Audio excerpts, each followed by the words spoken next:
Good afternoon, everyone. Welcome to the Oncology Data Advisor Fellows Forum, where today we have a special edition celebrating Kidney Cancer Awareness Day and our general fight towards general urinary malignancies. I'm joined today by co-investigators from the University of Michigan and NYU. Thank you and welcome to you both. Thanks. Yeah, So thanks so I much. guess to start us off, why don't we give the viewers a little bit of a clinical sense of what we're discussing here? Dr. Haque, could you tell us a little bit about maybe some of the warning signs or symptoms related to kidney cancer?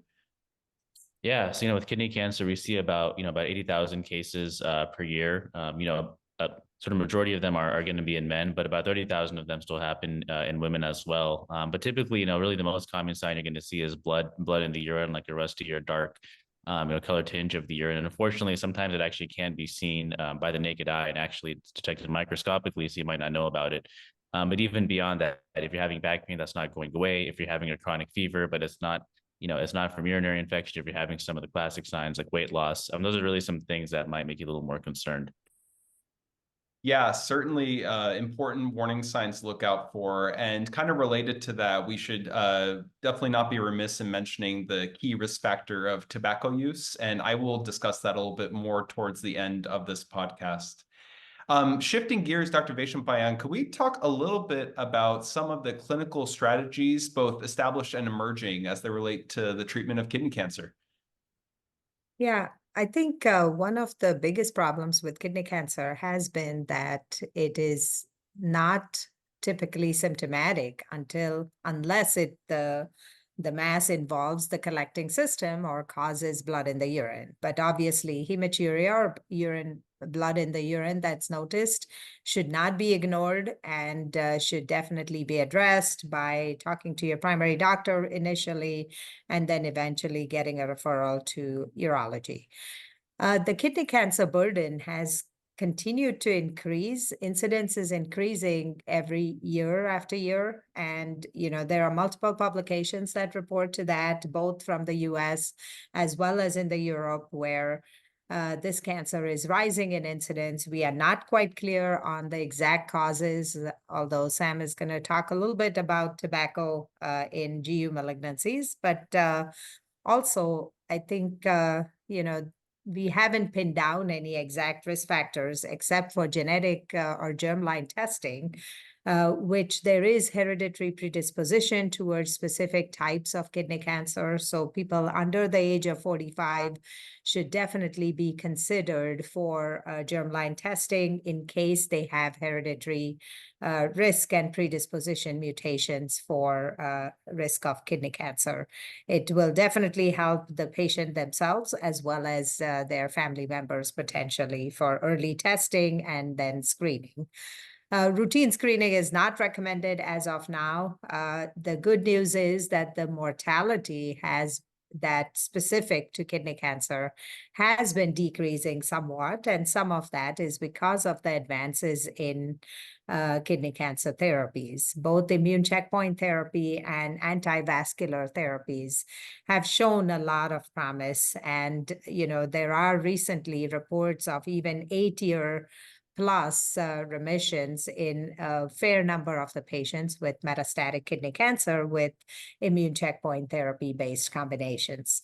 So absolutely, it is important to consider systemic therapy. Going ahead with surgery, typically for metastatic disease, is no longer considered the first step in management. It is important to consider systemic therapy first because of how effective the systemic therapy can be in this disease in producing responses as well as potentially long-term remission outcomes. Yeah, thanks for the intro to a little bit of the change in clinical paradigms. I reflect on my training, even in residency, under the guise of Dr. Michael Atkins at Georgetown Lombardi. We have seen a lot of use of immunotherapy adjuvantly or in the metastatic setting. And now we've just seen a flurry of approvals. We have targeted therapies for von Hippel-Lindau syndrome, as you alluded to already. We've seen the use of neoadjuvant chemoimmunotherapy combinations in some cases, and even this really exciting approval of pembrolizumab for high-risk adjuvant therapy as well. So the field is rapidly expanding, and hopefully we will be seeing better outcomes as a result of these changing treatment paradigms. Yeah. No, I agree with you. I think the adjuvant therapy is actually a bigger leap because it potentially can cure an additional percentage of patients who have not been cured and who may have a high chance of relapse down the road, even though at initial presentation, their cancer is limited to the kidney and they have had the nephrectomy. It does seem to help prevent a proportion of relapses and help treat micrometastatic disease. So the adjuvant approach helps cure a slightly increased proportion of patients. And then, of course, in metastatic disease, if patients are presenting with metastases with or without adjuvant therapy initially, there is still very effective therapies there also. Absolutely. Yeah. So definitely a lot of exciting gains in the past few years. We'll see what the next few years have in store for our patients as well. Shifting gears a little bit, I wanted to discuss a little bit about the environmental factors. We had just had a great discussion on some of those germline mutations. We talked about the VHL directed therapy approval as well. But unfortunately, the majority of genitourinary malignancies, especially kidney cancer, are related to environmental exposures. Our team at the University of Miami just recently presented a poster at ASCO GU 2024 in which we were looking to quantify the burden of tobacco as it relates to the development of GU cancers like kidney and bladder cancer. And we found some interesting trends in both malignancies. Focusing on kidney cancer today, what we have seen is generally a decrease in the contribution of tobacco towards kidney cancer incidence, and this probably mirrors the decreased use of tobacco prevalence in the countries we studied of the global burden of disease database. That being said, it's still unacceptably high, right? We're talking about things in excess of 40%. So we really need to make sure that we, along with our thoracic oncology colleagues, are really advocating for tobacco cessation in all of its uses and forms. Interestingly, I'll just briefly note in the topic of GU malignancies, the estimates for bladder cancer are still in excess of 50%. So again, it's really just all the more cause for us to work with folks in public health and other allied oncology subspecialties for that tobacco cessation whenever possible.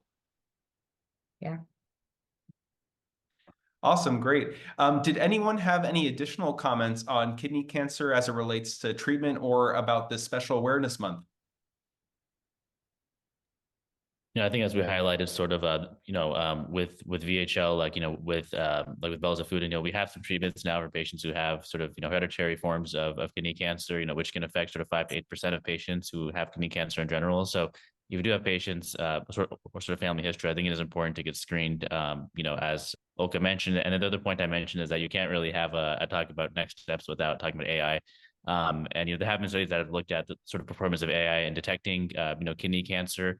At least for radiologic outcomes, it is pretty good at least distinguishing a benign from a malignant tumor, but it's not so good at distinguishing the subtypes of kidney cancer.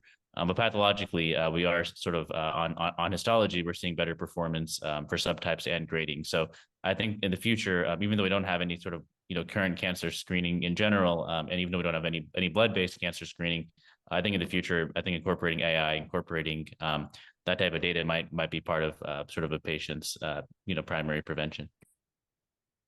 Yeah, excellent. And as we've discussed on this podcast previously, we've seen the adoption of AI in so many portions of oncology practice. And I'm really excited to see how it's integrated into diagnostic algorithms, as you've mentioned there. I also can't help but share when you were talking about the germline implications, I'm thought of the kind of dogmatic phrase we have in oncology, test and ye shall find. So make sure that you advocate for that germline testing whenever necessary.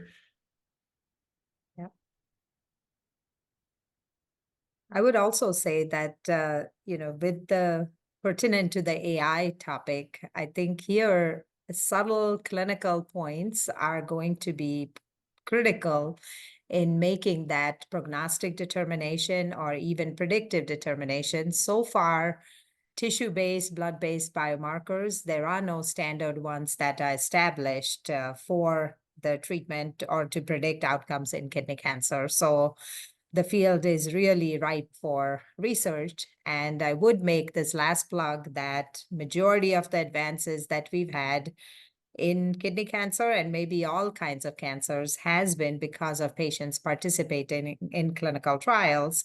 So going forward, creating those rational clinical trials and for patients and their family members, trying to find that cutting edge therapy by participation in a clinical trial is of paramount importance. Excellent point. Always something we should be discussing with our patients whenever the referral is feasible. And as you really well alluded to, it's not just the therapeutic implications of the treatment. There's also additional discovery we can do, such as biomarker testing that leads to predictive or prognostic abilities. So whenever we can get tissue, whenever we can get clinical trial access, always an excellent option for our patients. Excellent. I wanted to thank you both for joining us today on this special edition of Kidney Cancer Awareness Month. I hope this episode gives both you and our viewers that little extra oomph when they see their next kidney cancer patient and as we work together to fight their disease. Thanks so much. Thank you.